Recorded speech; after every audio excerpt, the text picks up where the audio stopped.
Greetings. We're in Old Town Alexandria, Virginia.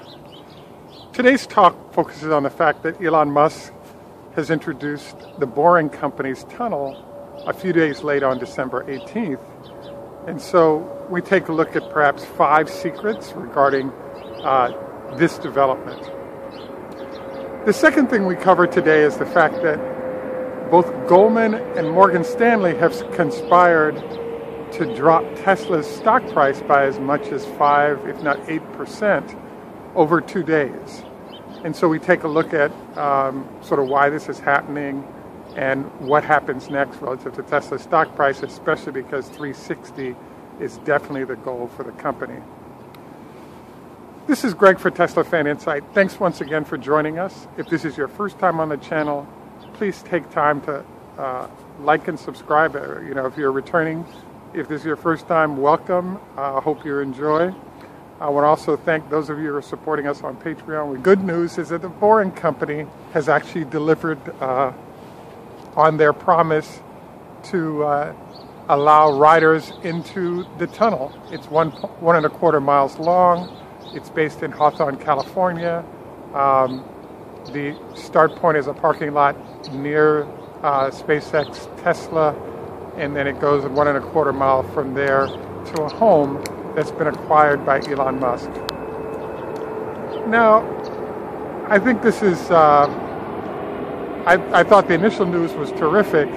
The first time we wanted to cover that I was impressed by that sort of wasn't discussed heavily is that the boring technology that the company is using is now targeting not only creating tunnels that cars can drive through, but I was pleasantly surprised to see there being a focus also on the fact that the tunnels will now be used to actually move things like water, sewer pipes, etc. And I think this is great news. So the fact that there are other targets for it, I think is great news, because now there's the potential for the tunnel to be used, or tunneling capabilities to be used for more than just transport.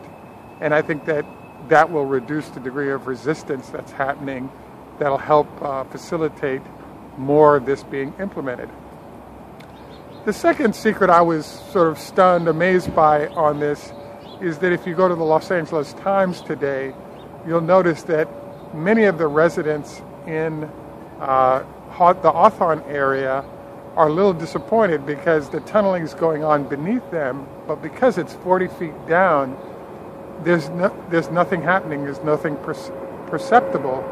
So one of the residents of Hawthorne indicated that she was really tired of the fact that there's nothing to see, there's no disruptions, etc. So hence, she has to Google anytime she wants to learn more about the project, even though it's huge news in the Hawthorne area.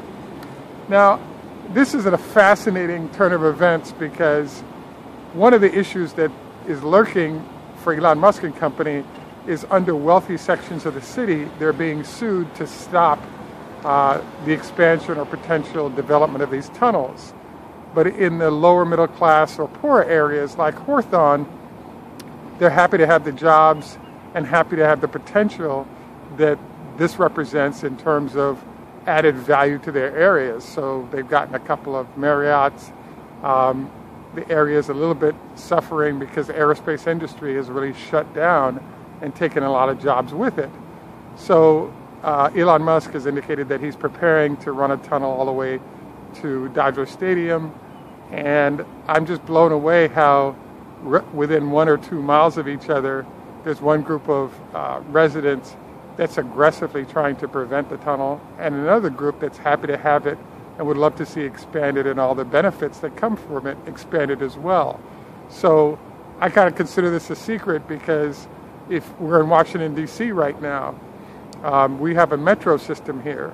It turns out that when they were building the metro system, the wealthy residents of Georgetown made sure that the tunnel or the transit system could not go under their portion of the city. And this resulted in, and the goal was to maintain value of homes and not invite lower income folks taking the metro to enter their city.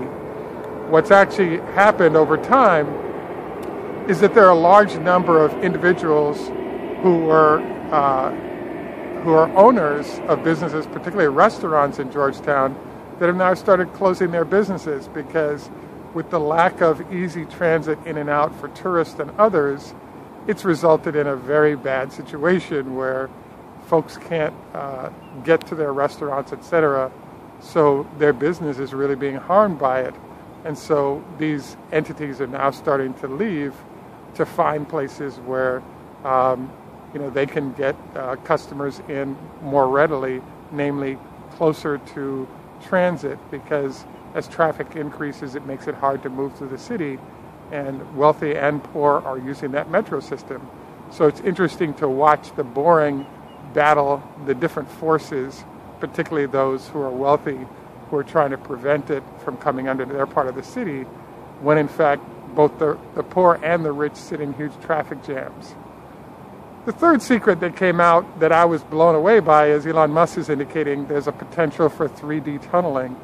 And what that means is that they could accommodate the entire United States worth of people, or 300 million people, underground in tunnels in the Los Angeles area. I was a bit surprised to learn this because it suggests that you could have, higher and lower tunnel networks depending on what you wanted to do with it. And I think this is a surprise secret that identified. I actually had suggested that once those tunnels began, that tunneling might actually be a source of housing that's cheap for those who can't afford the high prices of Los Angeles as well. But I think that there are uses that Elon Musk potentially could do that he's keeping under wraps for fear that resident fear of those uses might affect the ability that they have to get anything done. So So bottom line is that I think the biggest secret about this is that it actually works. When you see the video, and I'm going to put it over my shoulder as well as run it here, it looks a little bit claustrophobic to me in terms of where's the escape tunnel if something goes wrong, if there's a fire or something. But in general, I think it's great that a new project is going, and I think it's going to spur competition just like Tesla caused. And I think it's good around the world because there are a lot of places with horrible traffic that need another way to rapidly deploy ways for people to get around. And I think that what they're describing is terrific. So overall, I would say that it's a happy circumstance to see this open up and people be able to take trips on it. And I look forward to being among that group. Happen to have a truck here. We're trying to address the noise issues that we've had before. The second part of our show today, we wanted to cover Goldman and Morgan Stanley just downgraded the stock price of Tesla. So I just found this interesting because Tesla was bordering on $375 a share. It's now dropped into the $330 a share range. And in this $330 range, it clearly is below the $360 that Tesla will need in order to meet its obligations when it comes to the bonds that we've discussed previously and being able to issue stock and bonds. The other variable that's lurking is that the Fed is supposed to announce today, December 19th, whether or not they're going to raise interest rates. And as we've discussed, one of the other variables that's out there is the fact that rising interest rates could actually be very bad news for all stocks, including Tesla, as those that need constant yield will leave stocks and head to bonds as a way to get secure income over time. So, a lot of uncertainty. What I wanted to review in the case of Morgan Stanley and with Goldman Sachs is the fact that those are very powerful firms. Anytime they make an announcement, even if it's somewhat bogus, they have the power to impact the stocks that they talk about. So in this case, they're indicating that Tesla is in a bad position because they've exhausted all of the demand in the United States for the higher priced Model 3s, and therefore while they're doing well, they're a stationary position and can't go any higher. My assessment of this is interesting because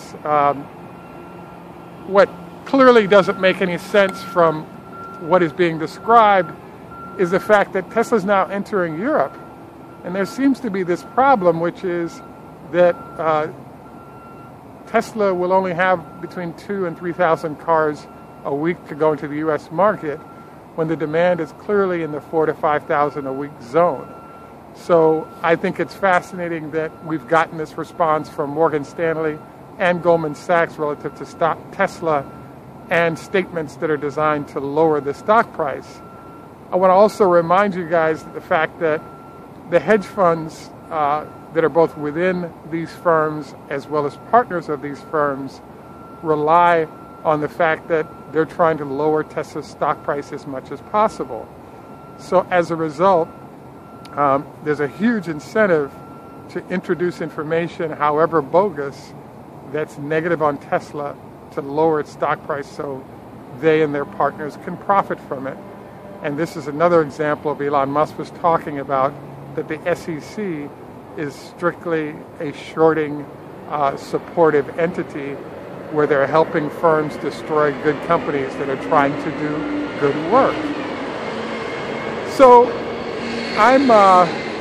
my assessment of things is that I believe that Tesla will enjoy a nice run of sales based on all the car stuff that we've seen, and based on the demand in China and Europe. Instead of there being too many cars that Tesla will have, I think we're heading into a shortage, because I see 2,000 to 4,000 a week demand in the United States continuing for the next couple of years, but Tesla's only going to be able to offer, in the 2,000 to 2,500 a week zone to the United States customers, and the remainder of those customers are going to be going particularly to Europe. And so I actually think Europe will experience shortages until the Gigafactory can get production up of batteries enough, into the 10 to 15,000 a week zone, where global demand will finally be satiated and Tesla will enjoy a nice run of sales. So I guess I join Elon Musk in saying shame on the big banks in introducing information that supports short sellers. And if Tesla or Elon Musk says anything about this, they potentially get in deep trouble with the SEC. So this is another clear illustration of how the process of shorts, using the media and the amount that they pay big banks to actually harm companies that are trying to grow and build. And in this case, the situation is sort of ugly when it comes to Tesla. So I'm fascinated by it. Today is Wednesday. I wanted to encourage those of you who are interested in options and investing to watch what happens Friday, because as I've shared before, what I've noticed is a trend where the goal is to lower the price to make sure as many people that have purchased call options lose money as possible with the close of options for the week. And this, I think, will follow through as another trend that one can sort of see in action on a regular basis. And if you're smart enough, you can learn how to trade that trend. And I think it could be quite lucrative, especially based on what we've seen in the recent past when it comes to this behavior by the big firms. Finally, wanted to note, just wanted to encourage you to remember to do your leg lifts. 20 a day on both legs would be a good idea for leg and knee stability. A half-hour walk, at least every other day, is a good idea cardiovascularly. And a 30 SPF if you're out in the sun.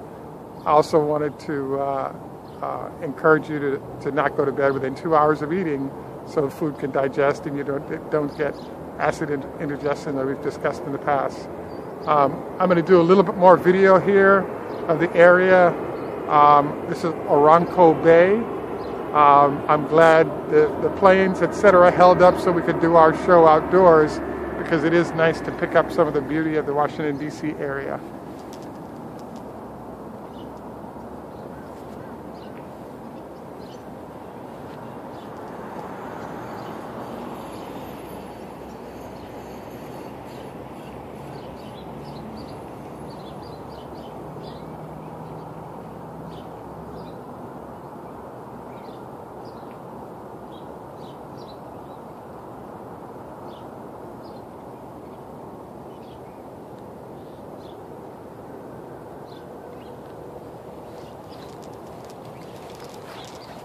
Thanks for joining us once again. Tschüss, mach's gut, au revoir, lehitraot, hoda hafez. Hope you enjoyed the colors of the early morning sun as well. Have a great day. This is Greg for Teslafaninsight. We look forward to our next dialogue.